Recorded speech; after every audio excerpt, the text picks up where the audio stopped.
Hey everybody, welcome to Leon's Chainsaw Parts and Repair. Hope you're enjoying the tail end of a weekend. So today we're going to focus on something that has always been, a hot topic, bit of a mystery for a lot of folks, and that's decoding the serial number on your Homelite chainsaw. Homelite actually, in my opinion, did an excellent job from about 1972 on of kind of building some data into that serial number that was worth a damn. Now, prior to that, they did not, but the world is blessed because a chainsaw dealer in Indiana, Wilson's Saw Shop, recorded literally every single chainsaw that they sold by serial number, by date. They were an original dealer from I want to say 54 up into the 90s. Okay, pretty freaking amazing.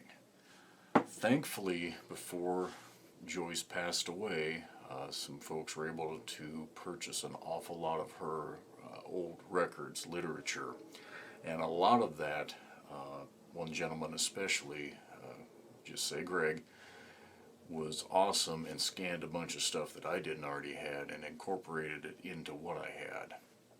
So we've got a lot of resources available for decoding serial numbers so that you know roughly what year your saw was built, middle of year, end of year, and there's some data built into that number that can be helpful when you're trying to identify, what parts list to use, things like that. So we're going to run through that today. Your number one best resource is House of Homelite, okay? And I know forums are old, antiquated, out of date when you have Facebook and the instant gratification, but I've said it before, I prefer a forum to Facebook because the people who go there, 9 times out of 10, actually kind of really do give a rip. And that extra step of signing up for a forum and getting to know the folks that are on there, they're just more legit. It's not somebody doing a flyby. Hey, what's my 1992 Homelite 23 AV? I'm making shit up now. I know that doesn't exist, but you know what I mean. What's it worth? I want to sell it. You don't get too many of those flybys on House of Homelite, and the folks that frequent that area are really good. So become a member, and this becomes a whole lot easier. Otherwise, you got to suffer through my video all the way through, and that's, yeah. There's a lot of great information on House of Homelight. So what I'm going to do is I'll turn this camera off, and I'm going to switch over to Windows Game View and see if I can bumble around while doing screen record. And I've done it before. I don't think I'll screw this up too bad, but let's give it a shot. Okay, so here we are on House of Homelight. So I'm logged in. If you're not a member, you're going to have a much more basic view. There's not going to be nearly as many options up here, but yeah, we're going to look at it from my view because at least I can understand. I'm so happy that the ad roll decided to hit depend on that. That's awesome. Never know what you're going to get. Okay. So again, that's what it looks like. That is the main House of Homelight webpage site. I typically look at the recently updated threads. That's where I go.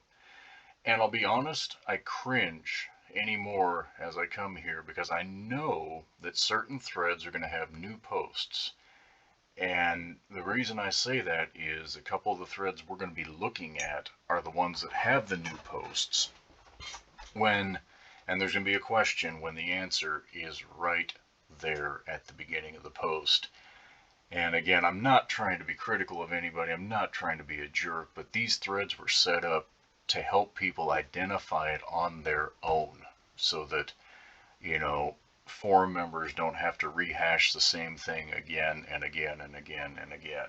Because, I don't like telling my kids to clean their room 37 times. You know where I'm going with that. So, close out of this. So you see this Homelite serial numbers and dates. Okay, that is a beautiful little section right there. That is this page. You can see we've got some topics pinned right here at the top. And there are 3 people that really made this possible. There's Dan, there's Greg, and there's Al. And that's all you need to know. Those 3 are awesome. Their contributions to this forum are just, they're amazing. They're amazing. Each one of them has done some really incredible work making this what it is. And this is at the top, figuring out when that old Homelite was built. Doesn't get much more basic than that. Now, evidently, I don't know what else to make of it. Most people must click on the newest tab there. So, oh shit, it's not what I wanted to do. It's okay. If you do, no, it's not. Open that in a new tab. So then you come to the very end, and what do? What year is my da-da-da? No. Let's stop right there, and let's not do that. Let's not do that. Instead, let's go to page 1. Oh, look that. Look what Dan put together. I mean, this is amazing. I'm not trying to be a smart aleck here. This is what you need right here. Now, folks have got to read a little bit. You know, he talks about the 8 or 9 digit serial numbers. That's what this initial part, this initial post works for.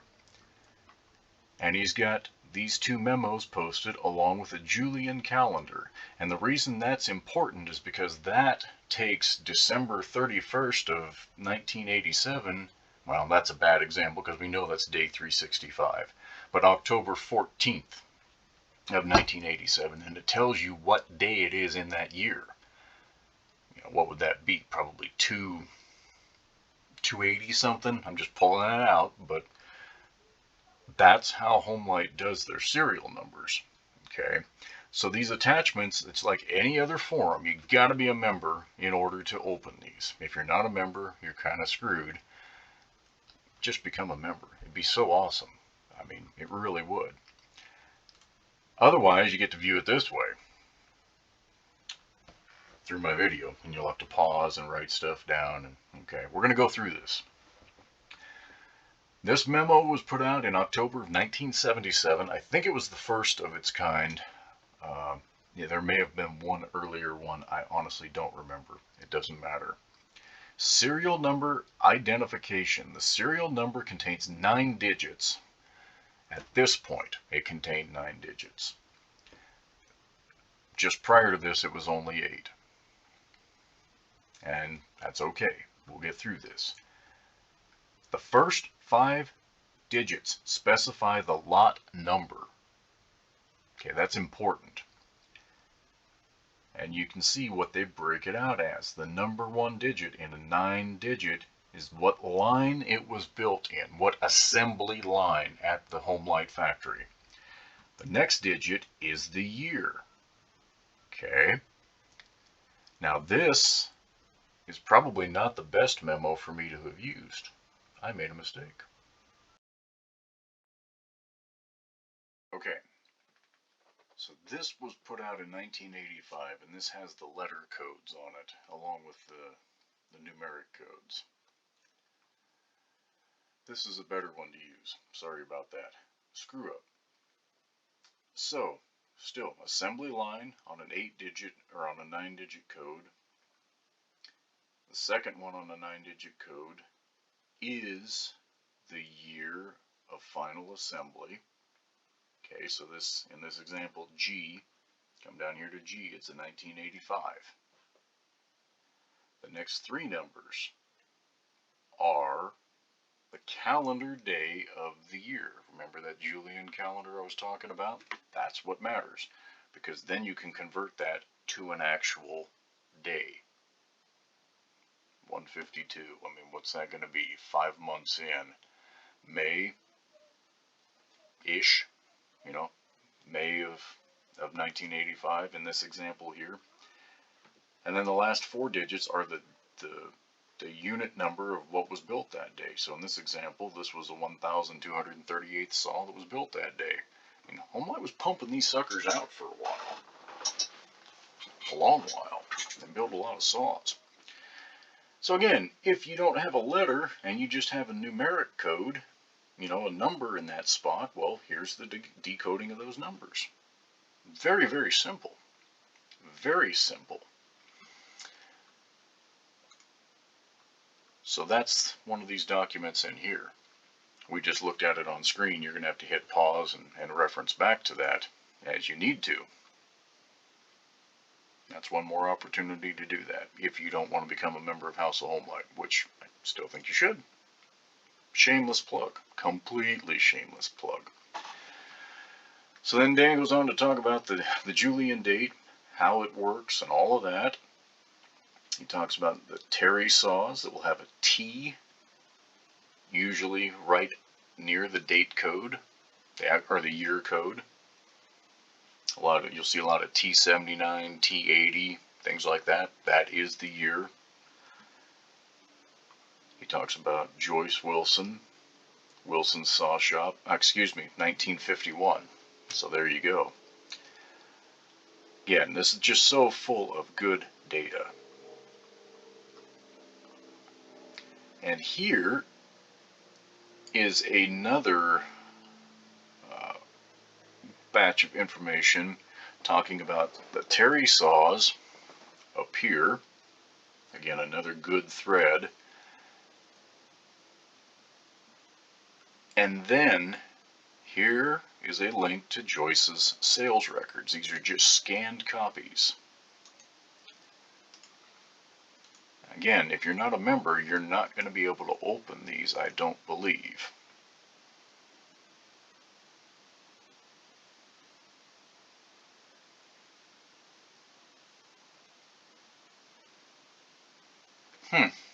And it figures because I'm on here. Oh wow, I didn't realize he had posted those through Chainsaw Collectors. Figures that would be down right now. I love it when a video falls apart completely. Wonderful. Guess it's time to hit pause and see if I have those easily accessible somewhere else. Okay, take 3. Here we go. Wilson Saw Shop, Chainsaw Records. First sale of a chainsaw, 11/26/1951. There's the serial number. There's the model. It was a 26 LCS. You just go down the list. I mean, it is truly amazing. I am pretty certain that no other shop did this.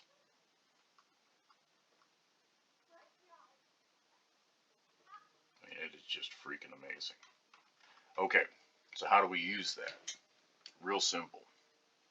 I'm going to flip back over to House of Homelite, and now I'm going to go to page 12.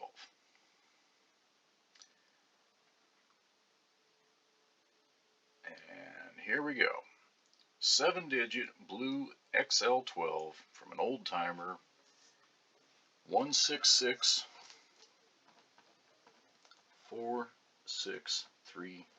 So I wrote that down. So that's a 7-digit serial number. These are all 6 digits, so we need to go newer. Pretty straightforward. I'm just going to take a wild guess. Okay, now we see that we're in 7-digit numbers, but we're up at 225, so I went too far. Well, still seeing an awful lot of stuff I don't want to see. I'm going to go a little older. Okay, we're getting closer. Now we're back in 1968. Now we're to 1966. Those 200s are getting a little bit smaller. Oh, okay. Now we knew it was an XL. I should have wrote that down. I think he said XL12, right? Yep, XL12. So XL12's in a 163 range. XL12 in a 167. Now this isn't a perfect system. Okay, it isn't, because these this saw shop would have received shipments of saws, you know, God knows how often. But you see a 167, 168, and then there's another 163 down here. That could have been an older stock. But look at the date. So we got 10/4 of 1964, and then some 163s up here at 6/16 of 1964. So what that tells me is that is a 1964 saw. Now, again, the date that was made versus the date that was sold, there's going to be some lag time in there. So assuming that this gentleman's saw was sold somewhere, probably in the summer, roughly the summer of 1964, was probably produced in the winter or spring of 1964. Roughly speaking. It's not an exact science, but this stuff gets you awfully damn close. So that's how you use this. Very, very simple. Yep, you got to scroll through the list. And again, that attachment normally is working. ChainsawCollectors.se must be having a server issue today because it's Sunday. That's when they always happen. And I'm not going to scroll through each page of this stuff on video and pause. So that one, you'll have to become a member and just use it. It just works out really well. Again, if you have an 8 or a 9-digit number, this one's going to work out just fine for you. And like, we're going to cover one variation now. And I don't know if this gets any bigger. It does. But I hope that's good. So here's an example of those Terry numbers that I was talking about. You see there's a T right there and an 8-3. Okay, this is a 1983 Terry model. It's built on the 260th day of 83, and it was the 292nd model built that day. The Point Claire, Quebec factory produced way less saws than the North Carolina factory. Just the way it is. This one, so in the mid-70s, from about 1975 to 1977, Homelite had to screw the pooch, my term, and do something different with their serial and lot numbers. Okay? During that time, if you have something that looks like this, and you have something that looks like this serial number will not decode right. Now that's 8 digits. So if you use the rules that we just looked at, you'd say, oh, that's a 1980 model. Built on the 458th day of the year, almost the 8,000th unit that day. That doesn't make a damn bit of sense. Well, it doesn't. You're right. That's what sucks. Like I say, the mid-70s, they did something goofy. So C is the assembly line. 6 is the year. This is a 1976, and it was the 232nd unit. Did I get that right, or did I screw it up? Where is... Yeah, there you go. The lot number. The calendar day. See, even when I know what the hell I'm trying to do, I still can... It's so confusing. So line, year, 1976, day, 232nd day of 1976. So, if you've got a lot number sticker, you don't want to lose it. There were a few that were produced that had a separate lot number sticker that was right above the serial sticker. So, try not to lose that. The UT number, honestly, it's helpful, but it's not printed anywhere on the IPLs. It just isn't. So, that serial number, if you want to know the year and the lot number, are really what you need to look at. See, this gentleman right up here had the same issue. This is, yeah, same issue as that serial number, where when it decodes, you know, the 452nd day of the year, he needs his lot number, and if it's not still there, that sucks, because you can basically say, well, it's mid-70s, and that's about it. So, A lot of information there, and I'm hoping when I edit the video this all makes sense. This other pin thread, the Terry list, this, again, this is beautiful work by Al. So what he did is went through and tried to capture the Terry built UT numbers, what the model was, and then get examples of the serial numbers. You know, there's various members in here. You know, here's one of mine, a VI 200. And what he did is he took the information that was in the last year built, UT lists. You go back to the beginning of the serial thread and you start looking through here. Where is it?